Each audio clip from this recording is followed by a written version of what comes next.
Hello അസ്സലാമു അലൈക്കും welcome back to Thalassery kitchen time. നമ്മൾ ഇന്ന് ചെയ്യുന്നത് നമുക്ക് ഉള്ളിയൊന്നും വാട്ടിയെടുക്കാണ്ട് എളുപ്പത്തിൽ നമുക്ക് പെട്ടെന്ന് തന്നെ റെഡിയാക്കി എടുക്കാൻ പറ്റുന്ന ഒരു സ്നാക്ക് റെസിപ്പിയാണ്. കാബേജ് വടയാട്ടാ ചെയ്യുന്നത്. അപ്പോൾ ഇതെങ്ങനെ ചെയ്യുന്നതെന്ന് നോക്കാം. അതിന് വേണ്ടിയിട്ട് ഞാൻ ഒരു ബൗൾ എടുത്തിട്ടുണ്ട്. അതിലേക്ക് കാബേജ് ചേർത്ത് കൊടുക്കാം. ഞാനിപ്പോൾ 1.5 കപ്പ് കാബേജോളം എടുത്തിന് കേട്ടോ.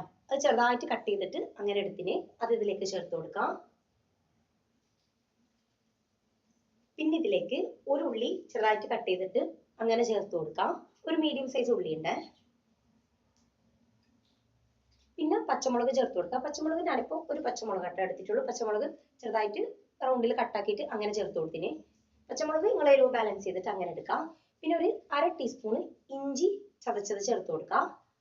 പിന്നെ അതിലേക്ക് കുറച്ച് കറിവേപ്പിലയും കൂടി ചേർത്ത് കൊടുക്കാം. പിന്നെ അതിലേക്ക് കുറച്ച് ഉപ്പ് ചേർത്ത് കൊടുക്കാം. പിന്നെ 1/2 ടീസ്പൂൺ മഞ്ഞൾപ്പൊടി ചേർത്ത് കൊടുക്കാം. അതുപോലെ 1/2 ടീസ്പൂൺ മുളക് പൊടിയും കൂടി ചേർത്ത് കൊടുക്കാം. മുളക് പൊടി ഞാനിപ്പോൾ കാശ്മീരി ചില്ലിയായിട്ടാണ് എടുത്തത്.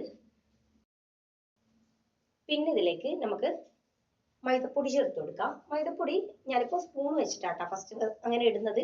അപ്പൊ നോക്കി നോക്കി അങ്ങനെ മൈദപ്പൊടി ചേർത്ത് കൊടുത്താൽ മതി. അപ്പൊ ഞാനിപ്പോ 3/4 കപ്പോളം മൈദപ്പൊടി ചേർത്ത് കൊടുത്തിന്. പിന്നെ അതിലേക്ക് 2 ടേബിൾ സ്പൂണ് കോൺഫ്ലോർ ചേർത്ത് കൊടുക്കാം.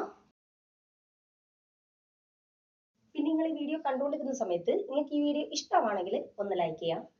അതുപോലെ ചാനൽ ഇഷ്ടമാണെങ്കിൽ ഒന്ന് സബ്സ്ക്രൈബ് ചെയ്ത് സപ്പോർട്ട് ചെയ്യുക. തൊട്ടടുത്തുള്ള ബെല്ലൈക്കണും കൂടി ഒന്ന് പ്രസ് ചെയ്യുക. എങ്കിൽ മാത്രമേ ഞാൻ ഇനി വീഡിയോസ് ഇടുമ്പോൾ നിങ്ങൾക്ക് നോട്ടിഫിക്കേഷൻ കിട്ടുള്ളൂ.